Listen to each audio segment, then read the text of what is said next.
హృదయపూర్వక శుభాకాంక్షలను తెలియజేస్తా ఉన్నాము.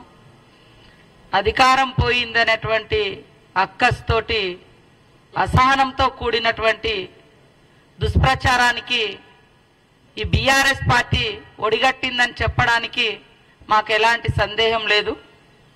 ఎందుకంటే ఇందాక మా పెద్దలు శ్రీధర్ బాబు గారు చెప్పినట్టుగా వారు అసెంబ్లీ సమావేశాన్ని ఏర్పాటు చేయడానికే 36 రోజులు టైం తీసుకున్నటువంటి గనులు వాళ్ళు.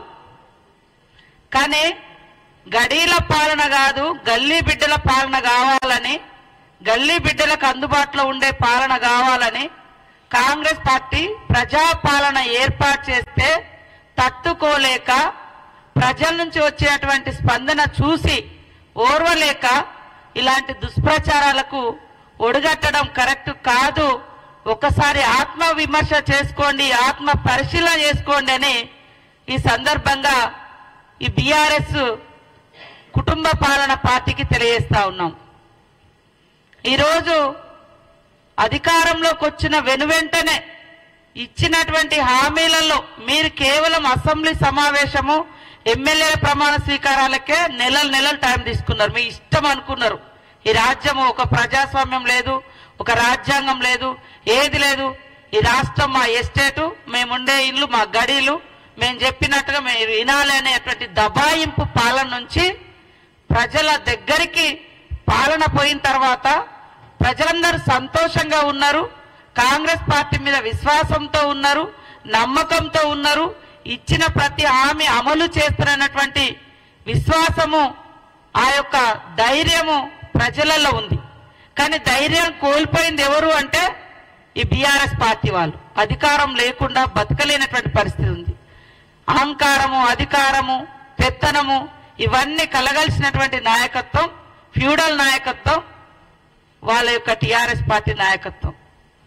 ప్రజల నుంచి వచ్చేటువంటి స్పందన చూస్తే తట్టుకోలేకనే ఈరోజు దుష్ప్రచారం అనేటువంటి ఒక దారిని ఎంచుకొని మేము మంత్రులుగా ప్రమాణ స్వీకారం చేసింది 2వ తారీఖు నాడు, 9వ తారీఖు నాడు ప్రమాణ స్వీకారం చేసింది 7వ తారీఖు నాడు. 9వ తారీఖు నుంచి మేము ఇచ్చిన ఒక్కొక్క హామీని అమలు చేస్తూ మిగతా హామీల కోసం దరఖాస్తులు తీసుకోవడం కోసం ప్రజాపాలన పెట్టడం జరిగింది. అంటే మేము 7వ తారీఖు నాడు ప్రమాణ స్వీకారం చేస్తే 9వ తారీఖు నాడే ఇంకెప్పుడు అమలు చేస్తారు అని మాట్లాడారు. 5 సంవత్సరాల క్రితము మరి ఏకకాలంలో రుణమాఫీ అని చెప్పి కనీసం ఎంత ఘోరంగా రైతులను ఇబ్బంది పెట్టిరో మర్చిపోయారో నేను అడుగుతున్నా. 10 సంవత్సరాల క్రితం మొట్టమొదటి హామీగా దళితుడే ముఖ్యమంత్రి అని చెప్పారు. 10 ఏళ్ళైనా కూడా మరి మీరు దానికి పూనుకోకుండా 3వసారి కూడా మీరే ముఖ్యమంత్రి కావాలని చేసినటువంటి ఈ మోసం ప్రజలు మర్చిపోలేకనే అన్ని వర్గాల పార్టీ కాంగ్రెస్ పార్టీ అని కాంగ్రెస్ పార్టీకి అవకాశం ఇచ్చారు. 10 ఏళ్ళు దోచుకున్న దోపిడి దొంగలు మీరు అని ప్రజలు గ్రహించే, మీరు 420 అని ప్రజలకు తెలుసు కాబట్టే 2004 నుంచి 14 వరకు ప్రజా సంక్షేమాన్ని గుర్తుపెట్టుకున్న ప్రజలు తెలంగాణ ఇచ్చినటువంటి కాంగ్రెస్ పార్టీకి అవకాశం ఇచ్చారు. ఎందుకు తట్టుకోలేకపోతున్నారని మేము అడుగుతున్నాం.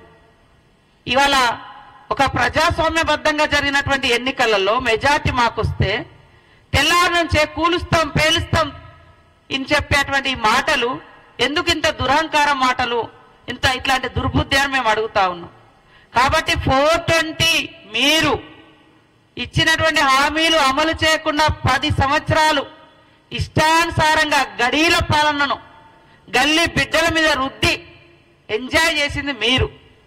మేము అధికారానికి వచ్చిన మరుక్షణం నుంచే ప్రజల కోసం ఎలాంటి అభివృద్ధి కార్యక్రమాలతో పాటు ఇచ్చిన ప్రతి హామీని అమలు చేయాలని ఆలోచిస్తున్నది మా కాంగ్రెస్ ప్రభుత్వం.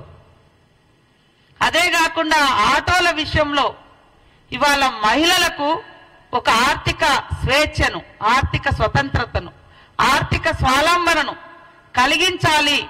వాళ్ళ అవసరాలన్నీ తగ్గించుకుంటున్నారు, మహిళలు బయటికి రాలేకపోతున్నారు, వాళ్లకు ఒక ఆర్థిక భారం పడకుండా ఉండాలని ఫ్రీ బస్ చేస్తే అత్యంత దుర్మార్గంగా ఆటో డ్రైవర్లను, ఆటో వాళ్ళను రెచ్చగొడుతూ రోడ్ల మీదకి తీసుకొచ్చి ఇది ఉద్యమము అంటారు, లేదా వాళ్ళ కడుపు కొడుతున్నారు అంటారు.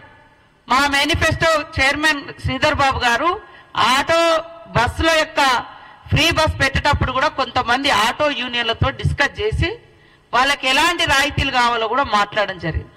భవిష్యత్తులో కూడా వాళ్ళని ఆదుకోవడానికి కూడా సిద్ధంగా ఉంది.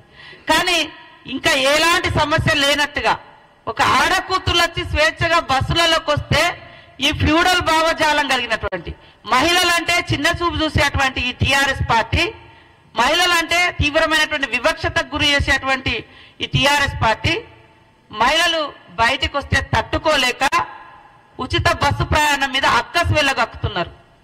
మరి ఈ 7-8 సంవత్సరాల కాలంలో రైతు బంధు పేరుతోటి ఫామ్ హౌజ్లకు లక్షల రూపాయలు దోచుకుంటే ఏ పేదోళ్ళని వచ్చి రోడెక్కిరా, మాకేమీ వేయలేదని పాపం అడిగిరా?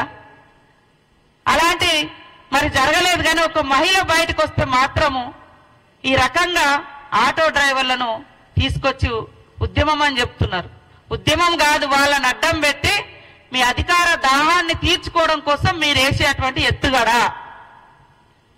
కాబట్టి ఇవాళ టీఆర్ఎస్ పార్టీ 420 పార్టీ 10 సంవత్సరాలు ఇది అది అని తేడా లేకుండా అందిన కాడికంతా దోచుకొని ఆ దోచుకున్నదంతా బయటకు వస్తుంటే ఇవాళ దాన్ని తట్టుకోలేక ఇలాంటి దుష్ప్రచారాలకు ఒడిగడుతున్నారు. కాంగ్రెస్ పార్టీ ఇచ్చిన మాట కట్టుబడి ఉండే పార్టీ అని స్పష్టంగా చెప్తా ఉన్నాం. ఇవాళ వాళ్ళు పెట్టినటువంటి బడ్జెట్ చూస్తే బడ్జెట్ బారెడు, ఖర్చు శారెడు. మరి వచ్చినటువంటి నిధులను కూడా తమ ఇష్టానుసారంగా తమకు నచ్చిన పథకాల పేరుతోటి